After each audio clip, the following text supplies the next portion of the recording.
Hey guys, welcome back to my channel. This is Kemi, and I'm here to talk about Beyond the Gates Season 2, Episode 78. Now, before we begin, make sure you guys are liking, subscribing, and turning on your post notifications so you'll know whenever I post. All right, so this was a cute little episode.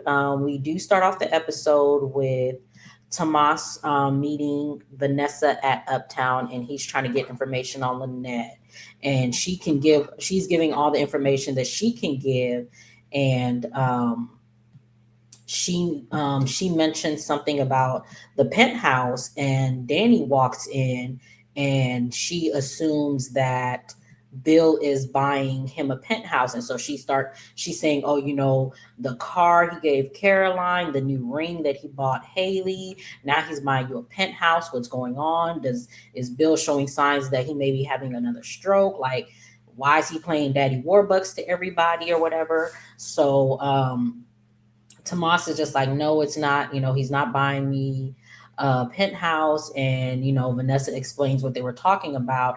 And so Tomas wants to know when was the last time that he talked to Lynette. So she tells him, about, about the penthouse, or she explains further about the penthouse and how, everything look on the up and up. And he was just like, oh, okay, so she told you that Hayley was going to buy that penthouse, that she was going to buy that penthouse as an investment property and let Lynette stay there. And Vanessa was just like, nah, she ain't tell me that.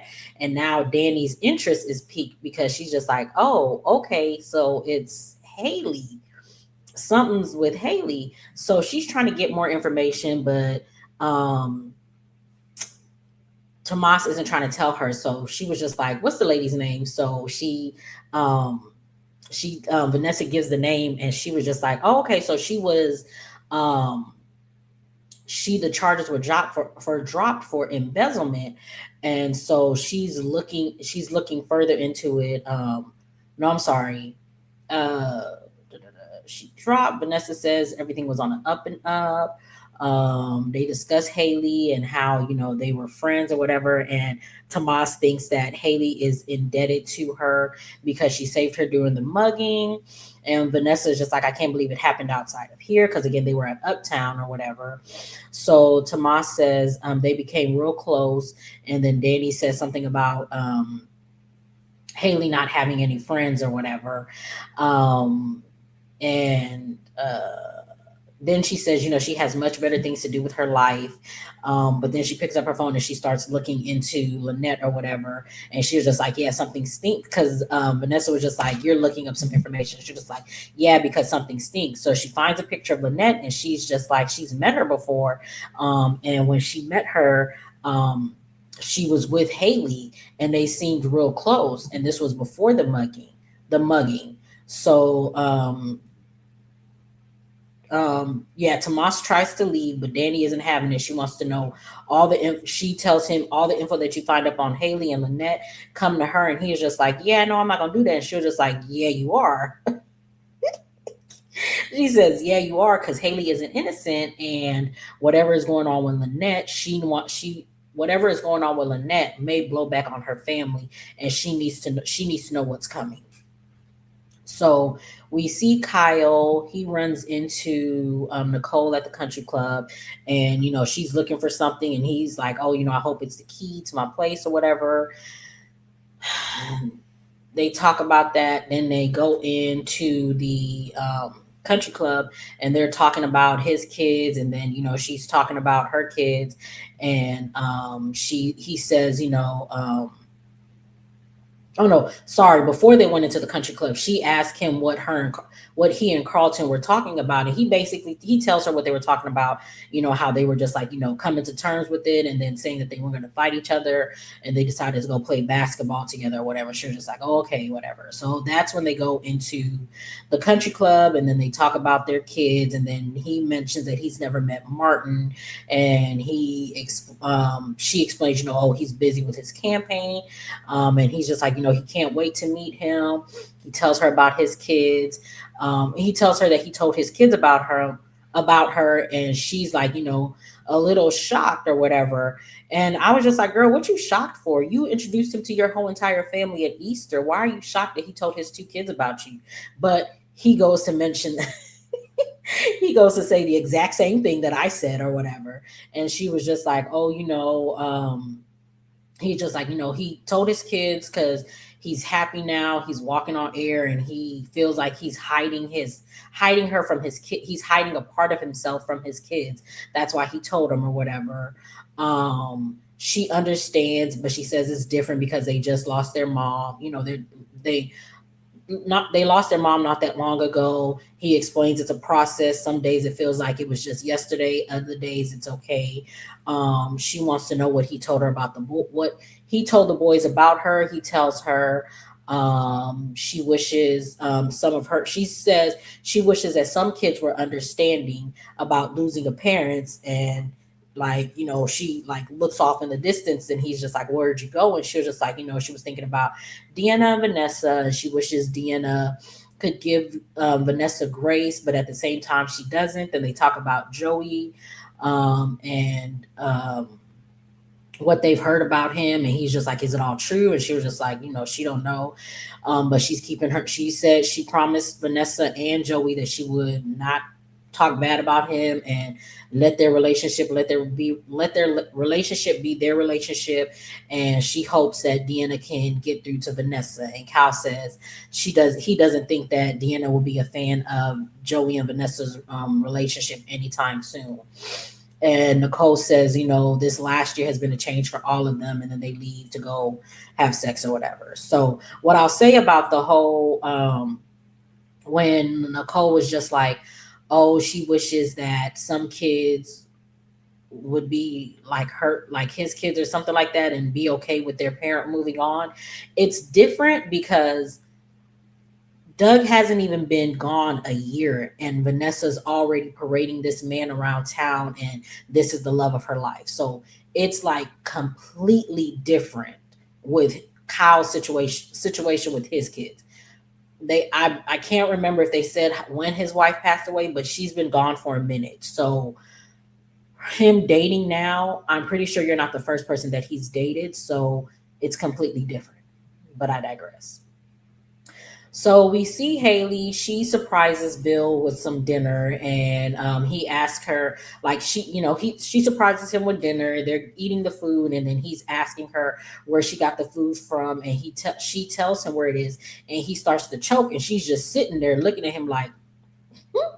And Naomi walks in, and she starts going off because she starts patting um, Bill's back because he was still choking when she walked in, and she's going off on Haley and was just like, why didn't you do anything? Like, what's going on with you? Why didn't you help him? And she was just like, um, sorry about that.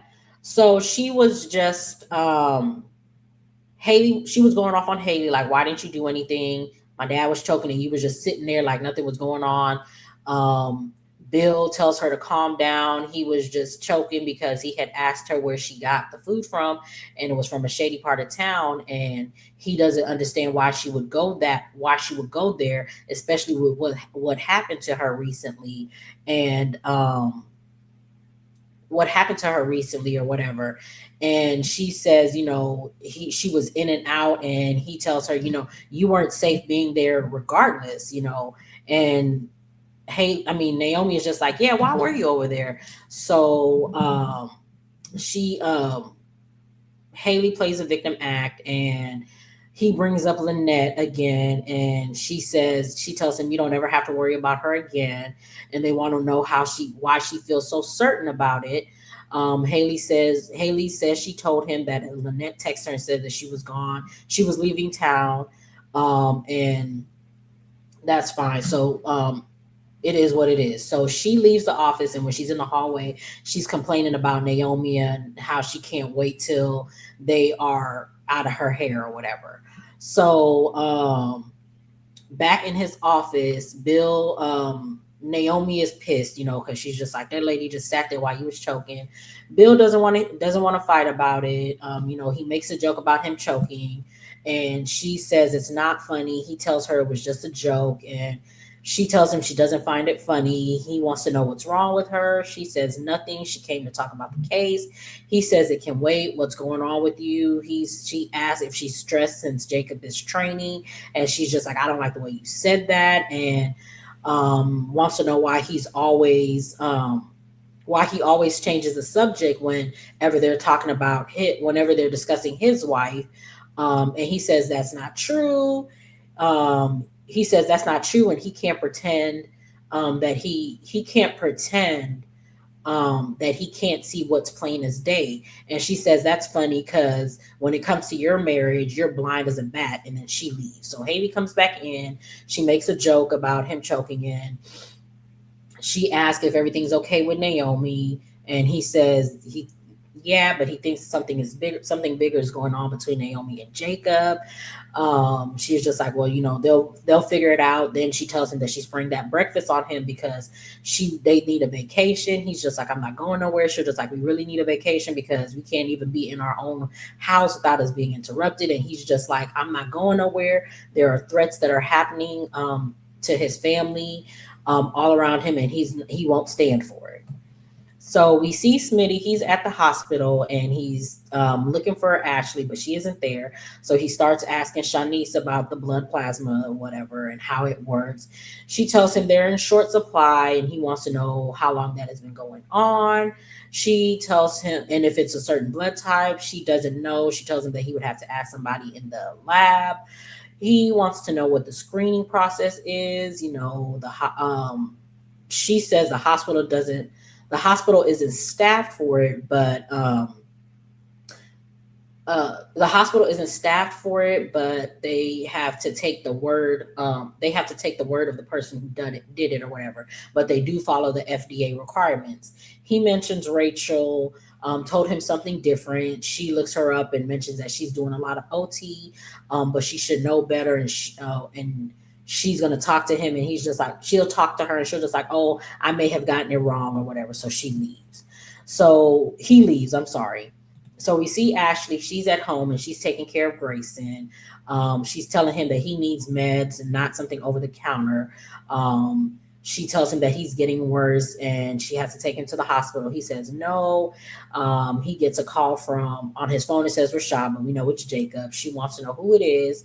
Ashley tries to get Grayson to tell her what's going on, but he's like, nah, I can't say nothing. So she's just like, fine. She leaves to go to the hospital to get him the meds. So we see Ashley. She is, as Smitty is leaving, he gets on the elevator. The elevator door closes. The other elevator door opens, and it's Ashley. She's there. Shanice is just like, oh, Smitty was just looking for you. And then she's just like, oh, but you're not supposed to be here. And she's just like, oh, I switched shifts with X, Y, and Z or whatever. And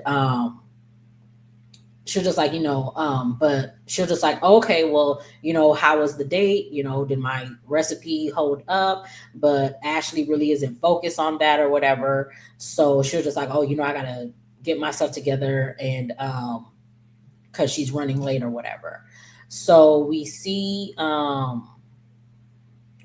Jacob when he had finally got through to Grayson, and he told Grayson told him that he had got stabbed, and Jacob was just like, oh, I hope you're all right. Did you go? Where are you so I can come help? And he was just like, I'm somewhere safe. And he was just like, I hope you didn't go to Ashley. And he was just like, nah, I'm gonna just lay low. And he was just like, well, you can't because we got to drop today, and it has to go according to plan because boom, that's why they gave us the warnings. And he was just like, dang it. So we see Grayson. He's at the hospital. He runs into Shanice and he's asking if she's seen Leah. She says she's not around. She tells him that he doesn't look good. Ashley shows up and wonders if she messed up the recipe, and then they say no, it was a wine.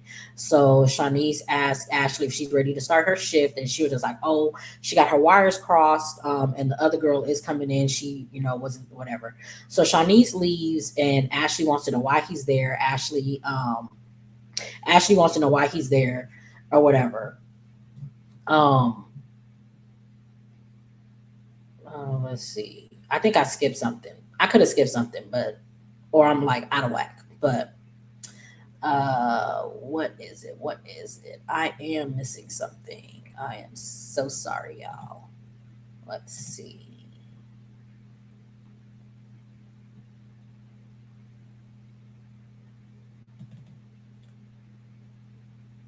That's what I'm missing. Okay. So before, if I'm not mistaken, I could be wrong, but charge it to the game, not to my heart if I'm wrong. But we see Ashley. She's at the medicine cabinet and she's trying to get the antibiotics or whatever for Grayson. So she gets the antibiotics and Leah sees her and was just like, "What are you doing here? I didn't see you on the schedule." She's just like, "Oh, I meant, I me and so and so switched schedules, but I realized that I wasn't on the schedule anymore. So I'm getting ready to go." And Leah was just like, "Well, it's a good thing that you're here. We can use your help. Get to work, basically." So she gives the medicine. That's when we see her. She gives the medicine to Grayson and tells him to go back to her place, but he says he's gonna stay. And he can't discuss what she like. She wants to know what's going on. He says he can't discuss it here. She's just like continues to try to discuss it here, and I'm just like, girl, he literally just told you he can't discuss it here. Why are you trying to discuss it here? Like, so they Leah walks up and tells them everybody to get back to work, and then she tells Ashley to go check on a patient. Ashley goes to check on a patient. um Leah and Grayson get on the elevator, and she tells him that Ashley better not know anything and he looks like crap, and to go home and she'll keep an eye on Ashley. The episode ends here, but I'm not done. So again, we saw Jacob. He had got in touch with Grayson or whatever. He tells him about the job. Um, we see we see I'm sorry, we see Jacob. We see Jacob on the elevator, and he's waiting for Grayson, but he doesn't see Grayson, and he gets like panicked because he's just like, dang, he ain't show up. As soon as the elevator doors are closing, Grayson sticks his hand in, so he comes in. He does the drop. Jacob tells him, he looks bad, and he hopes he didn't bring Ashley into it. Grayson says he would never hurt. He would never hurt Ashley. He makes a drop and then he leaves. So we see Smitty and Jacob back at the hotel, and they're discussing Grayson. And he's hoping that with Grayson getting hurt, he's going to now spill the beans or whatever.